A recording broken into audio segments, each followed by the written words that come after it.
皆さんこんにちは、まなみです。今回はダーマペン5回目の施術を受けてきたのでレビューしていきたいと思います。携帯にメモを取っているのでこれを見ながらお話ししていくんですが、目線がこっちに外れていることもあると思うんですがご了承ください。で、長くなると思うのでタイムラインは概要欄の方に貼っておきたいと思います。あとですね、この動画の後半で肌の経過をお見せするんですけれども、毛穴やニキビだったり、あと出血した後ですねを近くでお見せしていきますので、ご覧の際はご注意ください。今回少しだけなんですけど、施術中の動画を iPhone で撮影させていただいたので画質はあまり良くないんですけれどもご覧いただきたいと思います。ただ今回は結構出血量が多くて、そういったシーンも含まれますので、動画を流す前にこれから流しますっていうのをお伝えしようと思いますのでご安心ください。それではクリニックと、あと主査でもダーマペン可能なのかと、あと金額、あと施術の流れで肌の経過についてお話ししていきます。でまずクリニックなんですけど、私以前ダーマペンと毛穴撲滅コースを受けた銀座セリージュクリニックで受けてきました。詳しいレビューはダーマペン4回目の動画でお話ししておりますので、気になる方はカードとあと概要欄の方チェックしてみてください。で、私2月に主査って診断されたんですが、主査だとダーマペンを受けられないところもあるんですよね。私が主査って診断された皮膚科だと主査でもダーマペンは可能で、まず短い針から試して様子を見てくださいっていう感じだったんですよ。ただツイッターとかを見てると主査が悪化したっていう方もいらっしゃるので、これはもう人それぞれだと思うんですけど、私みたいに肌トラブルがある方はまず皮膚科医に相談していただけたらと思います。で、銀座セリージュクリニックさんは赤みが増すリスクだったり、あと色素沈着しやすいリスクがあるので、そういうのが気になる方は施術は控えた方がいいっていう風におっしゃっていました。主査だと結構リスクはあるのかなって思うんですが、私はどうしても毛穴が一番気になるので、受けているんですけれども、他にもいろいろ毛穴をケアする施術はあるので、カウンセリングなどで相談して決めていただけたらなと思います。で、金額なんですが、今回は、前回4回目のダーマペンの時と同じ金額なんですけれども、ダーマペンが2万円、こちらは麻酔とあとコラーゲンのパック込みで2万円と、成長因子ペプビを追加したのでプラス8000円で合計2万8000円でした。で、ダーマペンの施術は2回目だったので問診票とかは書かずに部屋に通していただいたんですが、いつもはその後支払いをするんですけど、ちょっと混んでいたみたいで支払いは後にして洗顔をして麻酔クリームを塗って、そこから20分置いていきました。で、その後ダーマペンをしていくんですけど、長さはですね、おでこが 0.5 ミリ、目の下が1ミリ、頬から下が 1.5 ミリ、あと鼻が 0.8 ミリ、顎が 1.0 ミリでした。ここ何ミリだったか忘れてしまったんですけど、私はここの赤みが出やすいので、次回行く時はもう少し浅めに打っていただこうかなと思っています。はい。で、ここから施術中の動画をお見せしますので、出血しているところ見たくないっていう方はここに時間を書いておきますので、その時間に飛んでいただけたらと思います。最初のダーマペンのレビュー動画の時に工事みたいな音がするっていう風に説明したんですが、結構大きい音がしますのでご注意ください。はい、それでは流していきます。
大丈夫です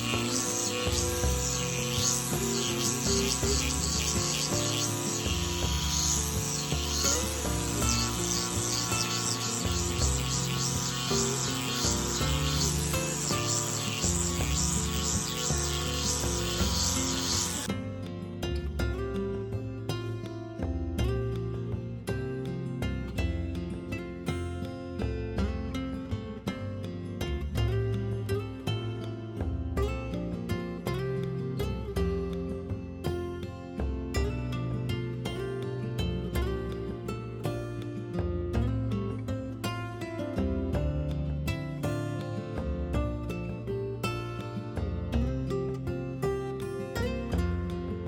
でこんな感じで施術が終わったら血を拭き取って成長因子ですね、ペップビューを塗ってからパックをして、でその上から顔の形をした保冷剤をのせて10分置いていきました。私いつもその間携帯をいじっているんですけど、10分置いて、でその後ですね保湿剤を塗っていただいて終了っていう形でした。でホームケアで成長因子のパックを使いたいなと思ってこちらなんですけど、これをカートに入れていたんですね。なんですが購入するのを忘れていて、ダーマペン終わってから気づいたんですよ。で、今買っても届くの少し時間かかるだろうなと思って、今回ダーマペンのダウンタイムが完全に終わってから購入しました。なのでこちらは次回のダーマペンの時に試してみたいなと思っています。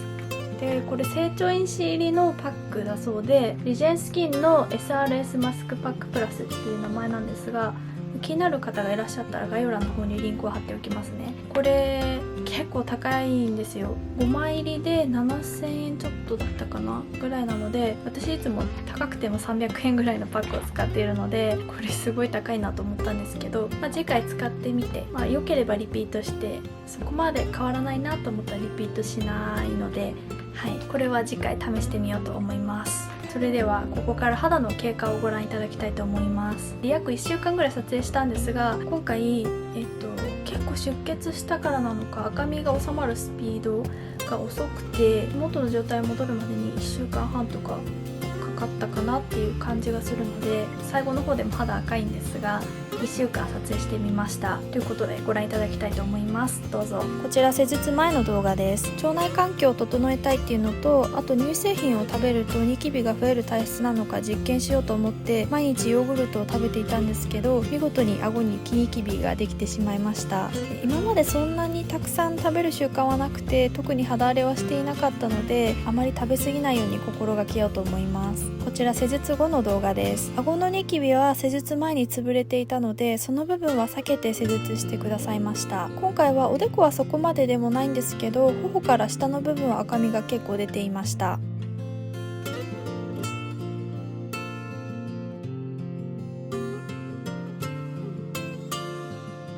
2日目の朝の動画です。肌が赤かったのでかゆみも出るかなと思っていたんですけど、そういうこともなかったです。ただ鼻は触ると痛みを感じました。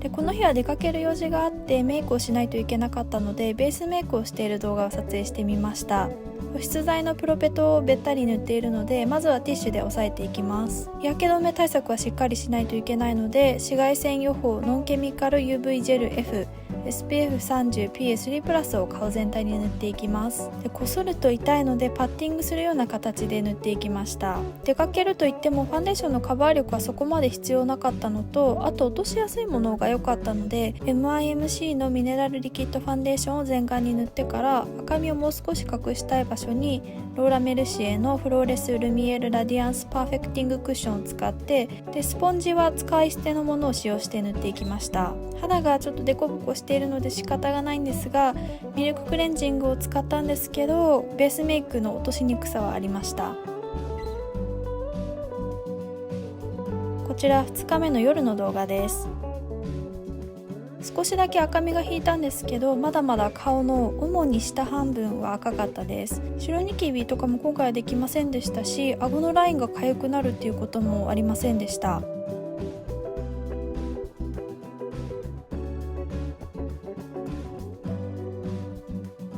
こちらは3日目の朝の動画です。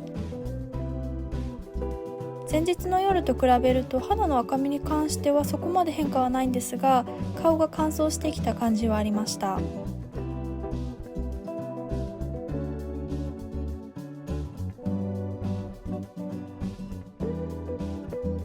こちら3日目の夜の動画です。少し皮むけしてきたのでパックをしました。前にダーマペンが初めてで皮むきしなかったっていうコメントをいただいて、それにちょっとトンチンカンな回答をしてしまったんですが、その方がこの動画ご覧になっているといいんですけど、おそらく1回目は様子を見るために針は短めで打つと思うので、皮むけしなかったり皮むけが少なかったりすると思うんですが、肌の状態に合わせて深く刺すと皮むけもしてくるのかなと思います。ここちらは4日目の朝の動画です。これくらいになってくると赤みが引いてきて毛穴も小さくなるので、一番鏡を見ていて嬉しい時期なんですよね。ただ皮むけはすごくて、ピーリングしたかなっていうくらいむけていました。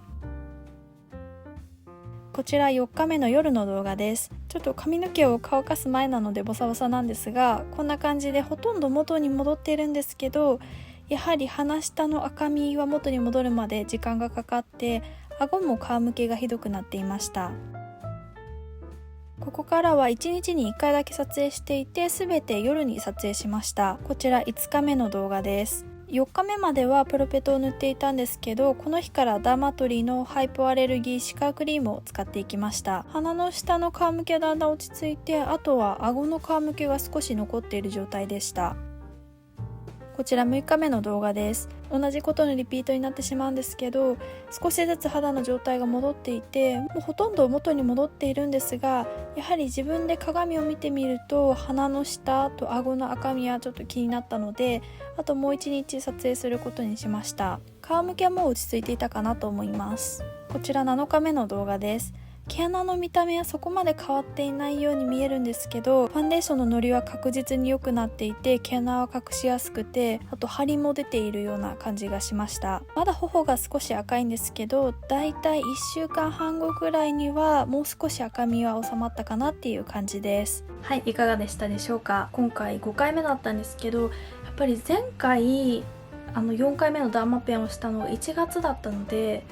4ヶ月ぐらい間が空いてしまったんですね。で、その間に V ビームを受けたり、あと毛穴撲滅コースを受けたりしていたんですけど、ちょっとダーマペンの期間が空くとやっぱり毛穴が少しずつ開いてきて、毛穴落ちしにくかったのがだんだん毛穴落ちするようになってきたり、ファンデーション塗った時に簡単に毛穴が埋まらなかったりっていうのはあったので、目安として私10回ぐらいダーマペン受けようかなと思っていたんですけど、継続して、3ヶ月に1回とかやらないと毛穴開いてきちゃうのかなっていう気がしています。なのでもうダーマペンの施術全部受け終わったっていう方がいらっしゃったら、コメント欄で教えていただけたら嬉しいです。はい、ということでここまでご覧くださりありがとうございました。ぜひチャンネル登録と高評価コメントお願いいたします。それではまた次の動画でお会いしましょう。バイバイ。